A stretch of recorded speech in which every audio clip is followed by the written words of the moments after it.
When people hear the word UFO, they tend to tune out. However, the term does not necessarily mean little green men from Mars. It's a scientific term that means unidentified flying object. And there are hundreds, if not thousands, of UFO sightings and reports every year worldwide. In fact, just 2 days ago, flights in Bremen, Germany were grounded, canceled, or diverted due to a UFO showing up multiple times on the airport's radar screen. This comes on the heels of a July event that's now surfacing about a bizarre incident near London's Heathrow Airport, where a pilot was convinced he was going to collide mid-flight with a metallic object shaped like a rugby ball. Both incidents are still being investigated by authorities. Well, these reports are nothing new. Yet amidst the many, many UFO hoaxes, my next guest alleges that a fraction of the sightings are indeed extraterrestrial. His name is Dr. Stephen Greer, and he's the founder of the Disclosure Project, an organization that works with retired military and government officials in order to get Congress to investigate UFOs. But as a skeptic, I had a lot of questions. So I first asked him if he had one incident that he would pick to convince people like me that aliens have indeed made contact with Earth. That's a tough question because, you know, it's the weight of the evidence, and it's like J. Allen Hynek, who is the Air Force Blue Book guy. He said, look, he says, it's an embarrassment of riches. We have so much material. We have so much information. But if you take for one case that we have in the Disclosure Project, and that's a man who was the senior guy at the FAA, and they were tracking this object over Alaska, and it was at one point in the sky, and in one sweep of the radar, it would be 40, 50 miles away, moving completely non-linearly, not like an airplane. And we have the radar tape, we have the pilot report, we have all the evidence from the airline and the government. And this whistleblower who came forward, John Callahan, he said, I'm one of the senior officials in the government that not only have the evidence, but was part of a cover-up to keep the American people ignorant about it. And so talk about the Disclosure Project. It's the organization that you founded. Why and how did you formulate it? You know, it grew out of an interest I had since I was a child. My uncle was an aerospace engineer with Northrop Grumman.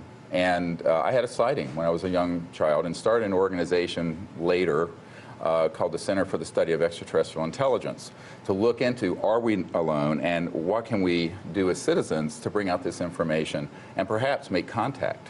I mean, it was really kind of a visionary effort 24 years ago when we started it.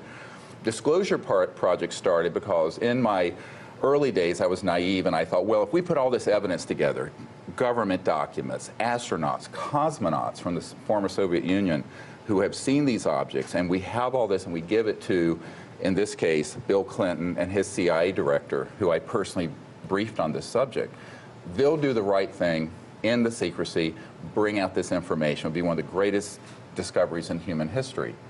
Not only that, it'll bring out the technologies, which, frankly, is the reason behind the secrecy. We'll get to this in a minute.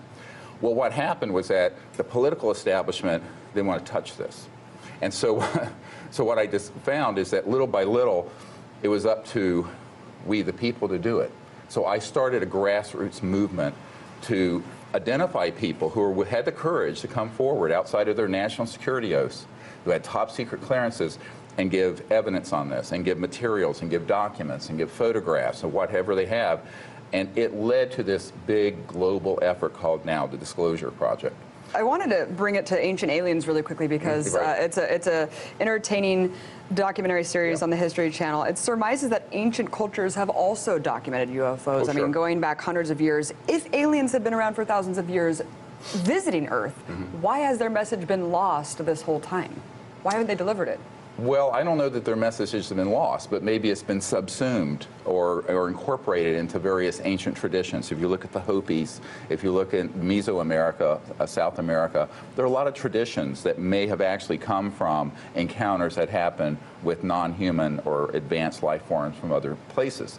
Now, this gets into a really tricky area, and it's where theologians have a problem with this, and that is, if you were to encounter something that's hundreds of thousands or millions of years more advanced than we are, every manifestation of their civilization would look miraculous, would look like a miracle or something that you would hear about in a religious text. So the question becomes how much of the stories that we have from ancient times, ancient cultures, that we take as mythology might have been witnessing things that couldn't be explained even today, never mind 2,000, 5,000, 10,000 years ago. I also can't help but bring up the Phoenix Lights, because to me, I think that's one of the most fascinating cases. Yes, I was there the day it happened. Yes. My goodness. Let's play a clip really quick for our audience who don't know about this incident in 1997. Right. If you had been here 10 years ago and standing out here and looking up there at the lights and the view, you would have been astounded. You would have been amazed. Governor Simonton is referring to what is now known as the Phoenix Lights, an object videotaped by many and seen by thousands over several nights in the Arizona sky in 1997. Major sighting here. It was described by witnesses as larger than a football field and silent. And I suspect that unless the Defense Department proves us otherwise, that it was probably some form of an alien spacecraft. So, Dr. Greer, you have the Arizona governor. You have thousands of people in Arizona who saw this. How is it possible that this is kind of an open and shut case when, so many people saw this, and even he's saying, hey, I'm convinced? Well, in the Disclosure Project files, we have hundreds of cases like that, some of which are better, that the public don't know about. So I tell people should go to our website. It's all up there. The videos, the testimony from all these government officials is all on our website. And so we haven't held anything back except some confidences I've had to keep when I've had meetings at the Pentagon and elsewhere. But what I tell people is that the reason it's hidden in plain sight is that the establishment doesn't want people to know, not so much that there's life out in the universe. There's 2/3 of the public believes that there's intelligent life somewhere out there. Over half believe we've been visited, all right? And this is consistent in polls. It's the technology. How do you put something like that up in the sky and move it, no sound, completely quiet? You're not dealing with fossil fuels. You're not dealing with conventional rockets. You're dealing with an entirely new area of physics, which, if it was disclosed, would mean the end of big oil, the end of the petrodollar, the end of public utilities as we know it. It would be an entirely new energy paradigm. And so the macroeconomic power behind the secrecy is what no one's been looking at. And this is what the Minister of Defense of Canada and I did a press conference on a few years ago. Paul Hellyer and I did a press conference about this, that it's the energy and technology part of this story that has led to the extreme secrecy and also the extreme ridicule. Let's talk about your documentary series, because you were mentioning earlier that you've spoken to people who have actually taken these bodies out of crafts. I mean, Dr. Greer, where are these bodies? I mean, in Sirius, you discussed the Atacama-Skeleton found in Chile as an extraterrestrial being. However, scientific analysis concluded that it's human DNA. Well, no, it actually, was a human. we never said it was ET. We said we don't know what it is. And the DNA analysis from Dr. Nolan at Stanford is that 9% of the genetic material isn't matching to humans. Now, as of last week, we just discovered that the stature of this being, which is, now this is a 6... Can I finish my question really Yes. quickly? Because I think even making these allegations before you know, I mean, you're saying that we don't know. Does it discredit your larger attempt to expose the truth about UFOs if you're saying these things? We can't see the beings that have been, supposedly... Well, no, and I've never been to a facility where they've been autopsied. However, I know men who have been there, and those are the people in the Disclosure Project and who have gone on the record, who actually have been on retrieval teams. So, and those are firsthand things. Now, remember, if the New York Times had 3 people to confirm a very controversial political story, they'd run with it. We have over 110 on digital videotape with top secret clearances, name, rank, and serial number. These are not anonymous. So I tell people, please don't take my word for it.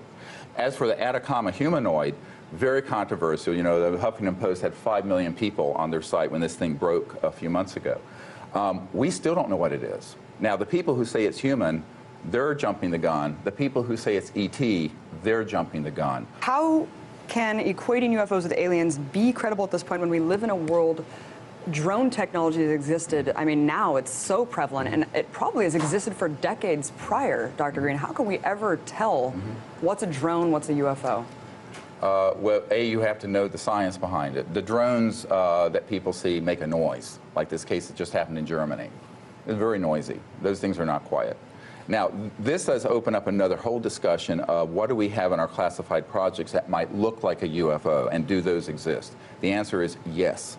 We have been designing and building what are called EMG, electromagnetic gravitic, anti-gravity, pop culture term, not proper, but things that defy gravity, that float and are silent, since the 50s, since the 1950s. Now, this highly classified material. You know, the main writer, one of the big writers for Jane's Defense Weekly, Nick Cook, wrote a book called The Hunt for Zero Point, talking about pulling energy from the zero-point energy field and how that's been applied into anti-gravity systems that are very classified at Boeing, Northrop Grumman, Lockheed Martin. So I think that we have to have enough information, if you're investigating this, to know that some of them are just misidentifications. Some actually are extraterrestrial vehicles because there have been creatures and beings seen associated with them. Like the French government case where one of these objects landed and there were 4 creatures outside the UFO in a lavender field. And this is in the official Japan, or the equivalent of their NASA report. So don't take my word, listen to the French government's report. Same thing at the Bentwaters case in England. An object landed, there were ETs seen associated with the landing. But if it's in these official reports, how come there's no official documentation of the beings? That's what I don't understand. Well, that's a very good question. You'd have to ask the people keeping this secret.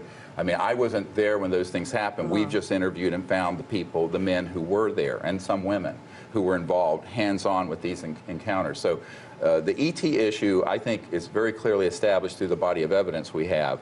But there's something, I think, even more spectacular. And this turns this whole question you asked on its head. If some of these objects that are moving at 100,000 miles per hour and making right-hand turns without decelerating hours, what are we doing using jet engines and rockets? What kind of technologies are extant, are out there that might give us an entirely new civilization without pollution, poverty, what have you? This is, I think, where this is the biggest part of the story. It isn't the ET end of it. It's the high-tech energy and propulsion part of the story, which is at the heart of the secrecy. That was Dr. Stephen Greer, UFOologist and founder of the Disclosure Project. The FBI, by changing their mandate from prosecuting law offenders or enforcing law to enforcing national security, quote unquote, it just means that it gives them the right to break the law for corporations. National security agenda is written by corporations. The energy policy written by energy companies. The agricultural policy written by Monsanto. The surveillance policy and prison policy written by Corrections Corps of America. So the FBI serves those corporate masters. Now they can break any frickin' law they want so that they can serve their masters under the rubric of national security, which is a frickin' joke.